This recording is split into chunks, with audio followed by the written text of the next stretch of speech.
Steel City Sports back here for another ranking video. We just recently did the past 10 Super Bowl winning teams ranked, and then we also did the past 10 NBA championship teams ranked, which wasn't a controversial video at all. I didn't get any pushback on that one. But today we're doing the past 10 NBA MVPs ranked.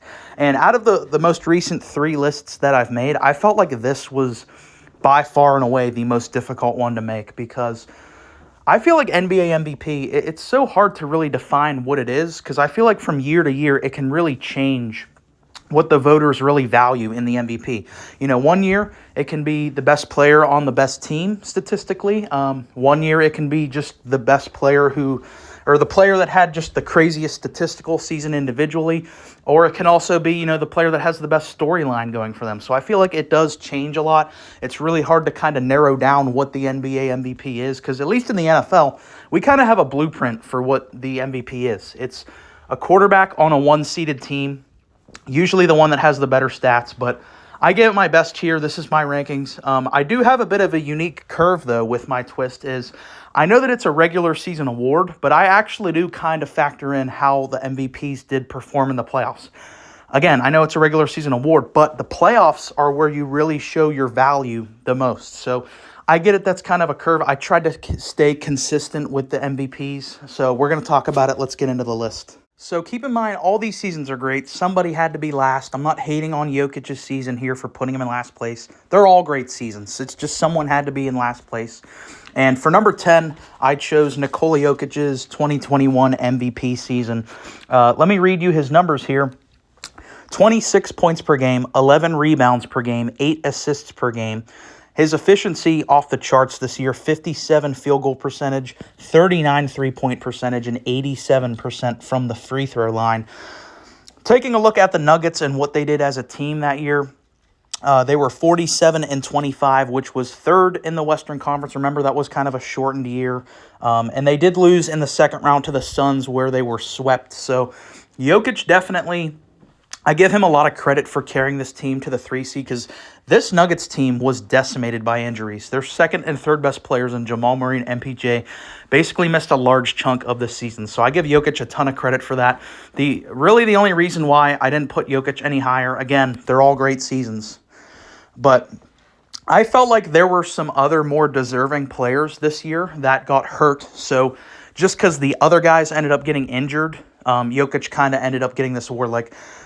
First, I thought Joel Embiid. I think that this was the first season where I really considered him to be the MVP. And I used to be hardcore entrenched in the Embiid versus Jokic debate. I've now acknowledged Jokic is better. I really can't put up an argument now that Jokic has a ring. But at this time, I did feel Embiid deserved it, but he did get injured, so I kind of get it. And also LeBron.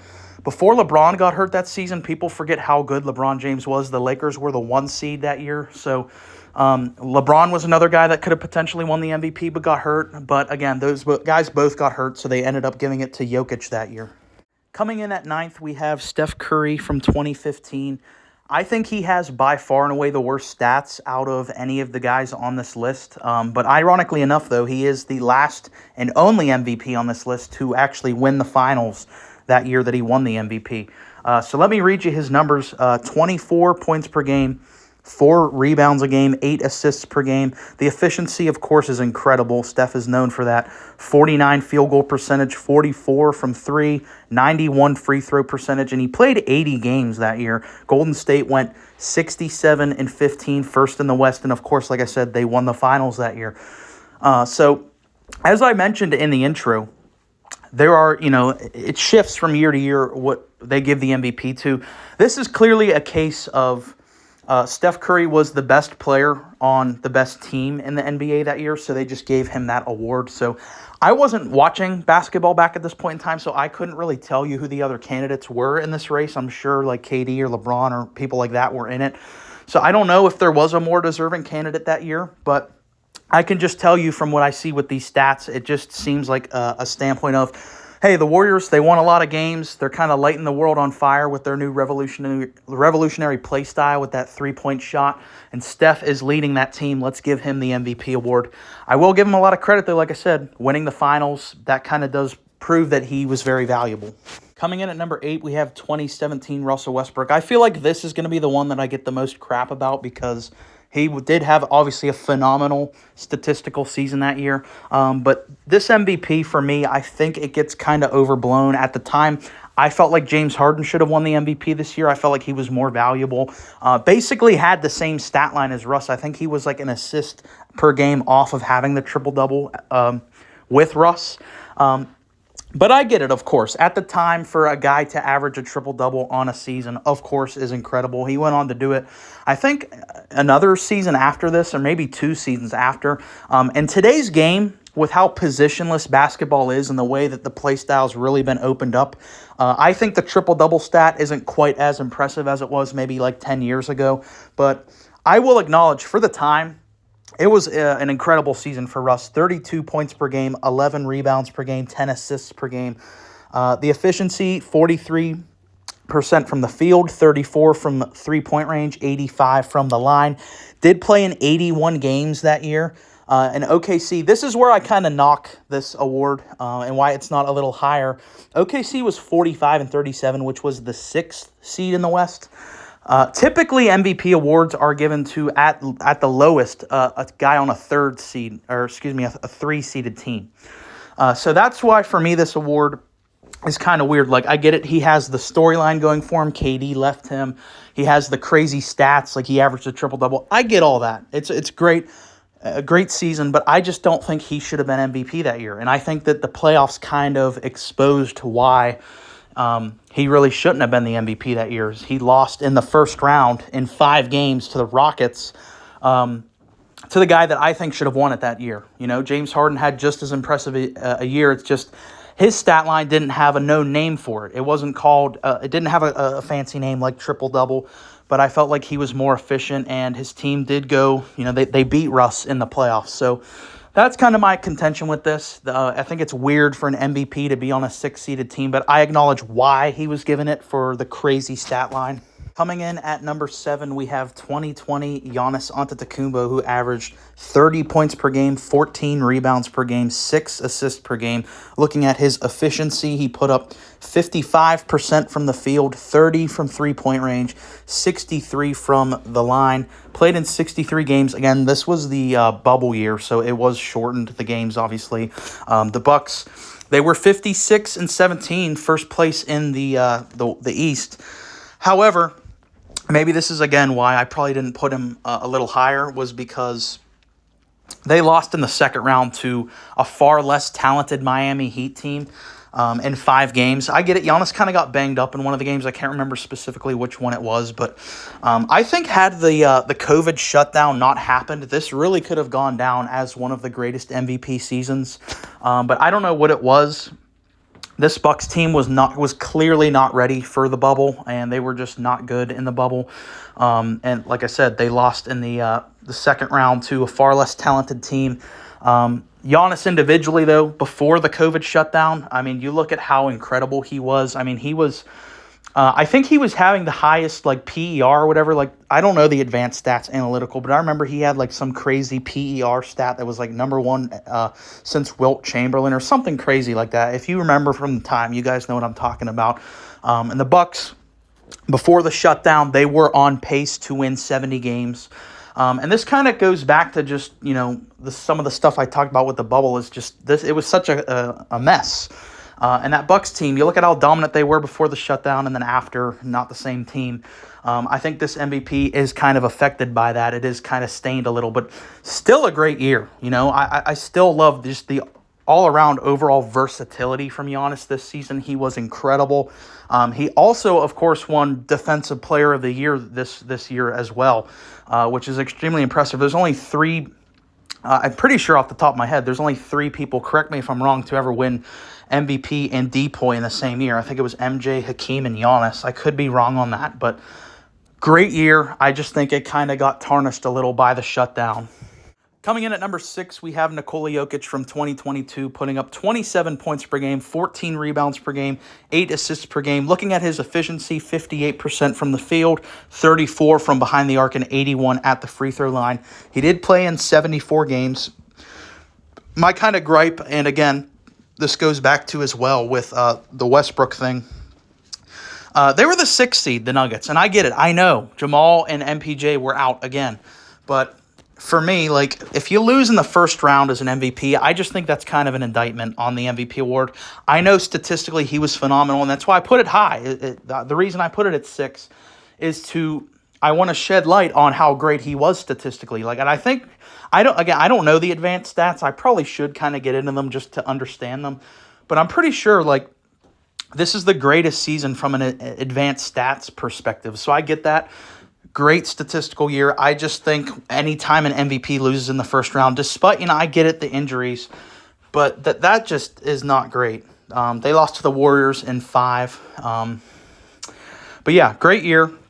Again, at the time, I might subconsciously still feel bitter about this because, like I said earlier, I was majorly entrenched in the Embiid versus Jokic argument at this time, so maybe part of me still thinks Embiid deserves this more, but I am going to give him credit and put him here at 6. Great year. Kicking off our top 5, we have 2023 Joel Embiid from this past year. I get it. I know I have the Embiid bias.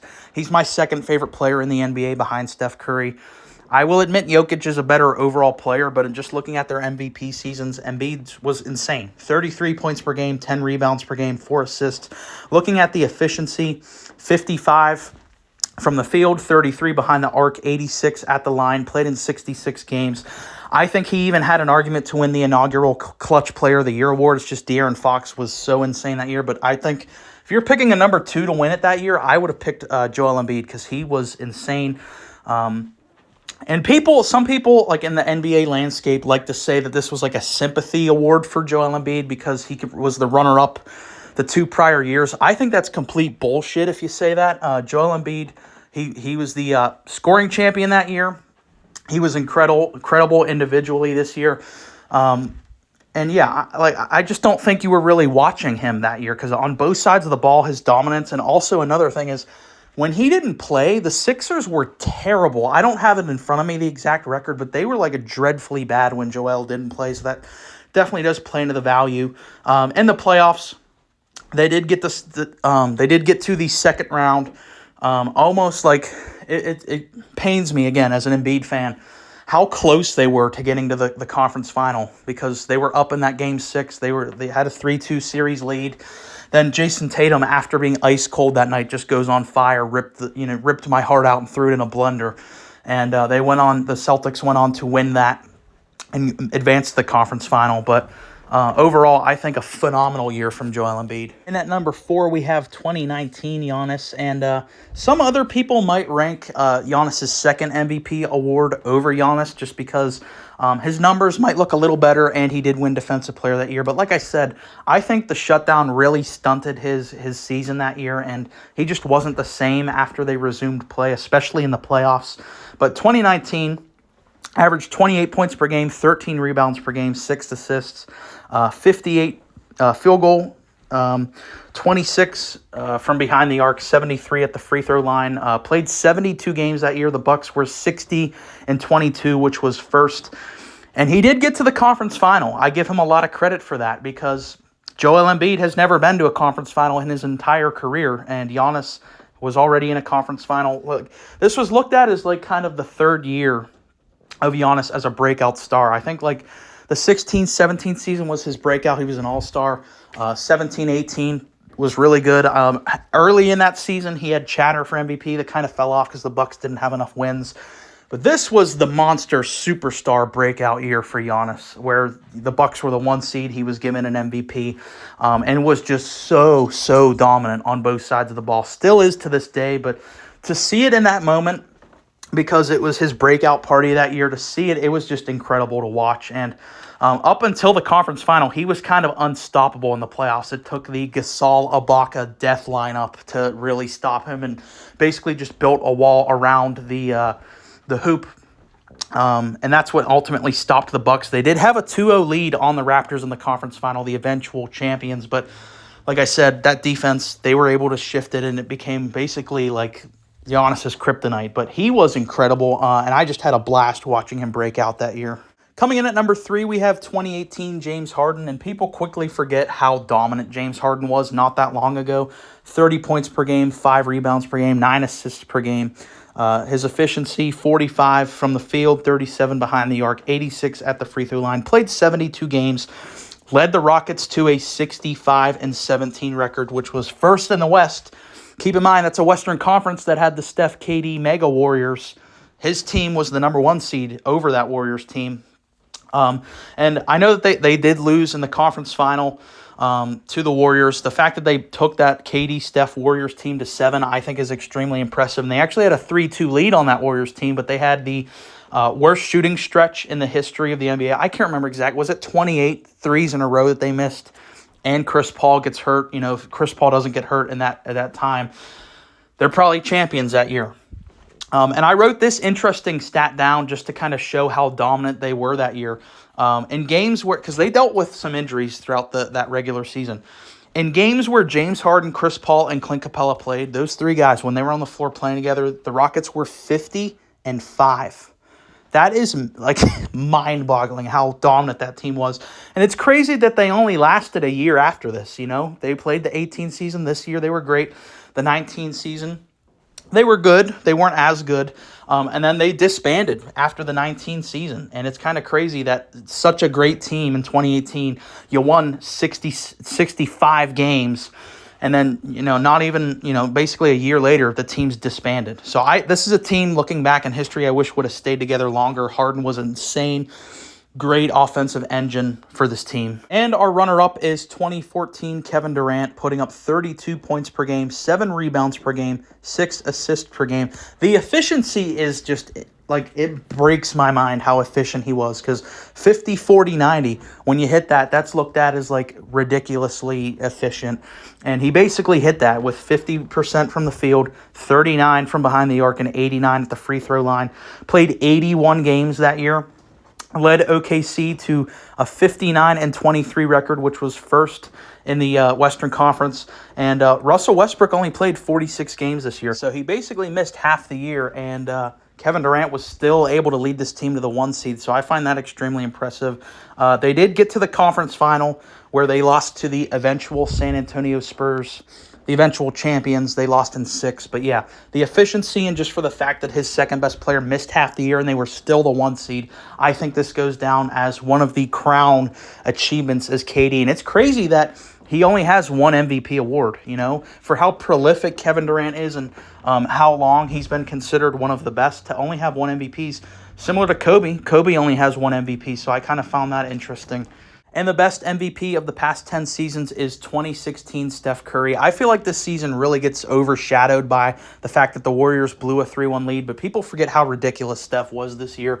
The first ever and only, at this point in time, unanimous MVP.